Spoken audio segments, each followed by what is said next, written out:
Egunon, Joseba. Ni Ismael Etxabe naiz, dago Gasteizen, Merkado Ebila zen, eta eakusi guzuet, nire haragitegiak. Lehenengo iriki gendun, den dau, harategia Etxabe. Urrun urtean iriki gendun bereziak, eta aurten iriki dugu gure txokoa. Etxabe harategian daukagu gauzak guztiak, txala, behia, txarrilla, arkumia, hemen gaude beste postu berrian, lehengo urtien iriki genduna, Etxabe bereziak, eta hemen daukagu prestatuta janari guztia. Iriki gendun postu hau ikusten nahi ginalako, jendea erosketak aldatzen hasi zialako.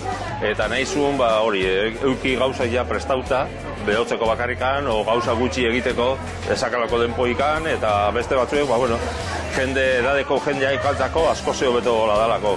Egun batian jateko gauza bat eta beste batian beste bat, bestela. Igual egoten zian, 3-4 egun jaten berdina. Batzuek dira glutenik gabe. Jende asko egoten daia gluten ezin dula jan, eta hemen dauzkagu gauza asko hortako. Hemen gaude pustu berrian, aurten iriki duguna, eta deitzen da gure txokoa. Gure txokoa deitzen da gauza daukelako, hemen gertuko gauzak. Hemen gaude, eakusteo, gure haragilekin ze produktuak egiten dugun. Hamburguesak, 8 mota daukagu, almondigak, nuggets oliaskoenak, eta txalenak ere egiten ditugu.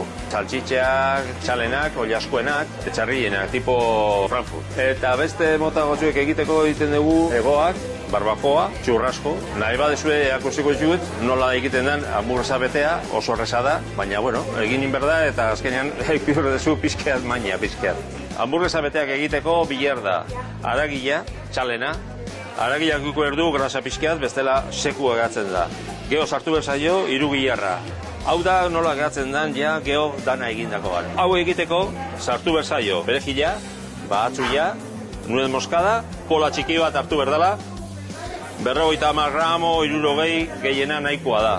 Zapaldu pizkeat, 20 arretoan pasa, beste ere zapaldu, 20an pasa, gaztaia jartzen da, batian, geho jamon jor, eta berriro gaztaia. Buelta eman, zapaldu, papel de celofan jarri berda, geho aparatuakin, zapaldu, eta ja, egin da dago. Ikusten dugu ja nola gehatzen den fregitutakoan, eta ikusiko dugu barruan nola dagoen. Eta ikusten dugu gaztaia, dana gehatu dela urtuta. Joseba, ikusten duzu bezala gauzak egiten dugu hemen, eta nahi deusunean etorri, gaude Gasteizen, Merkado Ebila zen, eta haragitegia Etxabe. Urrun arte.